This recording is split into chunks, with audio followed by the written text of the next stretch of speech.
அஸ்ஸலாமு அலைக்கும் வரஹ்மத்துல்லாஹி வரகாத்துஹு. இந்த வீடியோவில் 2023ஆம் ஆண்டு 26வது எம்சிக்யூவை செய்வோம். இந்த கேள்வி இரசாயன கணித்தலோடு சம்பந்தப்பட்ட ஒரு வினா. கேள்வியை பார்த்தோம்னு சொன்னால், உகந்த நிலைமைகளின் கீழ் C2H5OHின் ஒரு மூலானது CO2ஆக ஒட்சியேற்றப்படும் போது வெளிவிடப்படும் இலத்திரன்களின் மூல்களின் எண்ணிக்கை யாது? இப்போ C2H5Hின் ஒரு மூலானது CO2ஆக ஒட்சியேற்றப்படும் போது ஒட்சியேற்றப்பட்ட இலத்திரன் வெளிவிடப்படணும். ஸோ வெளிவிடப்படும் இலத்திரன்களின் மூல எண்ணிக்கை தான் கேள்வியாகவும் இருக்குது. C2H5OHில் கார்பன் ஒட்சியேற்ற எண் என்னென்று கண்டால், அதே போல் CO2வில் கார்பன் ஒட்சியேற்ற எண் என்னென்று கண்டோம்னு சொன்னால் நம்மளோட வினா முடியும். அப்போ ஒட்சியேற்ற எண்ணில் வரக்கூடிய மாற்றம் வெளிவிடப்படக்கூடிய இலத்திரனாக இருக்கும். இப்போ C2H5OHில் 2 கார்பன் அணுக்கள். ஸோ கார்பன் எண்ணிக்கையை பேலன்ஸ் பண்ணோம்னு சொன்னால் இங்கே 2 CO2 உருவாகும். ஒரு மூலக்கூறிலிருந்து 2 CO2 மூலக்கூறுகள் உருவாகும் என்று சொன்னால் C2H5OHில் கார்பன் 2 இருக்குது. சரியே, அப்போ இது உங்களுக்கு விளங்கும். ரைட், அடுத்த கட்டமாக இதில் 2 கார்பன் அணுவினதும் உண்மையான ஒட்சியேற்ற எண்ண காரணமாக இருந்தால் கட்டமைப்பை கீறி தான் கண்டுபிடிக்கணும். அல்லது சராசரியாக ஒவ்வொரு கார்பனும் என்ன சராசரி ஒட்சியேற்ற எண் எடுக்கும்டும் கண்டுபிடிக்கலாம்.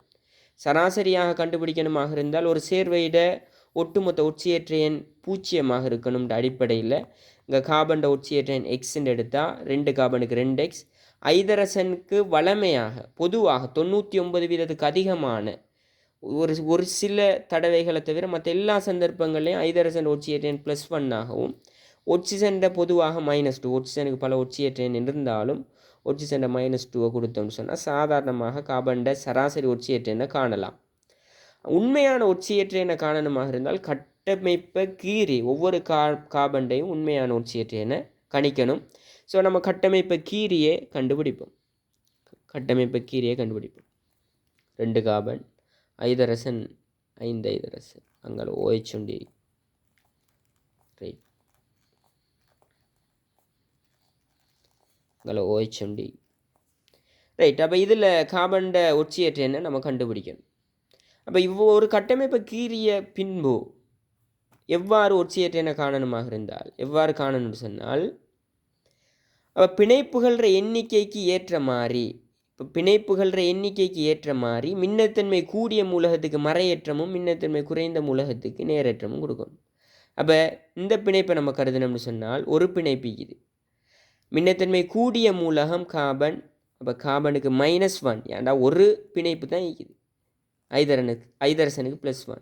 இந்த இதுலேயும் ஒரு பிணைப்பு தான் இருக்குது. அப்போ -1 +1 இதில் ஒன்று தான். -1 +1 ஒரே அணுக்களுக்கு இடையில் கார்பனுக்கு இடையில் ஏற்ற பரிமாற்றம் இல்லை. ஃபைனலாக இங்கே -1 -1 -1 -1 ஐதரசனுக்கு +1 இங்கே -1 உங்கள் கார்பன் -3 ஏற்றத்தை எடுக்குது. ஆகவே இந்த கார்பன் ஒட்சியேற்ற எண் -3. இந்த கார்பனை பார்த்தோன்னு சொன்னால் ஐதரசன் +1 -1 +1 -1. சரி, ஒட்சிசனுக்கு தான் கார்பன் ஒட்சிசனை பொறுத்த மட்டும் ஒட்சிசனுக்கு தான் மின்னத்தன்மை கூடியது. ஆகவே -1 +1 இதை நம்ம சுருக்கணும்னு சொன்னால் இங்கே 2 மைனஸும் ஒரு ப்ளஸ்ஸும், ஆகவே -1. அப்போ இந்த கார்பன் ஒட்சியேற்ற எண் -1 ஆகவும் இந்த கார்பன் ஒட்சியேற்ற எண் -3 ஆகவும் இருக்குது. இங்கே CO2வை பொறுத்த மட்டும் இதையும் கட்டமைப்புக்குன்னா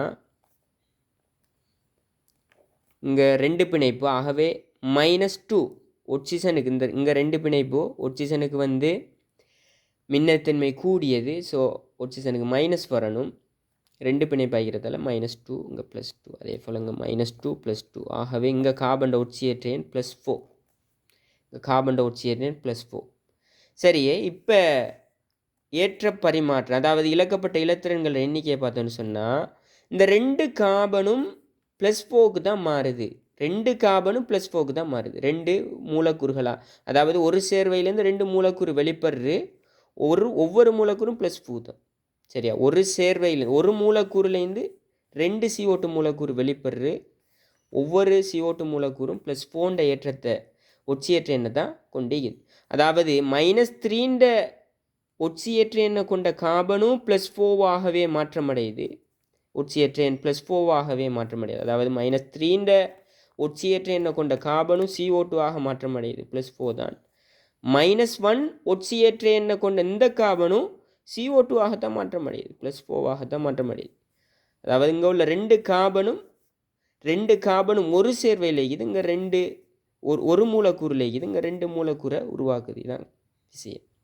ஆகவே இந்த கார்பன் இவ்வாறாக மாறும்போது -3லேருந்து +4க்கு மாறும்போது என்ன டிஃப்ரெண்ட் இது? -3க்கும் +4க்கும் சாதாரண ஒரு என்கோடை வச்சு யோசித்தாலே சரி, -3க்கும் +4க்கும் இடையில் எவ்வளோ வேறுபாடு இருக்குது? 7 இலத்திரன். சரி, -1க்கும் +4க்கும் இடையில் எவ்வளோ இலத்திரன் வேறுபாடு? 5 இலத்திரன். ஸோ இங்கே 7 இலத்திரன் இந்த கார்பன் 7 இலத்திரனை இழந்திக்குது, இந்த கார்பன் 5 இலத்திரன் இழந்திக்குது. டோட்டலாக சேர்வை எத்தனை இலத்திரன் இழந்திக்குதுன்னு சொன்னால் 5 மேலும் 12 இலத்திரன்களை இழந்திக்குது. அப்போ ஒரு சேர்வை ஒரு C2H5 மூலக்கூறு ஒட்சியேற்றப்படும் போது CO2 ஆக ஒட்சியேற்றப்படும் போது ஒரு மூலாக இருந்தால் ஒரு மூல் சேர்வை ஒட்சியேற்றப்படும் போது 12 இலத்திரன் இழக்கப்படும் போது மாத்திரமே இது இவ்வாறு ஒட்சியேற்றப்பட்டு பேலன்ஸ் ஆகும். ஆகவே நம்மளோட ஆன்சர் வரும் கேள்வி ஒரு மூலானது C2H5OHன் ஒரு மூலானது CO2 ஆக ஒட்சியேற்றப்படும் போது வெளிவிடப்படும் இலத்திரன்களின் மூல்களின் எண்ணிக்கை. அப்போ டோட்டல் எத்தனை இலத்திரன்? 12 இலத்திரன்கள் வரும். இது ஆன்சர் 5 26வது MCQவில் ஆன்சர் 5 கொண்டிருக்கு. சரியே, விளங்கி நம்புகிறேன்.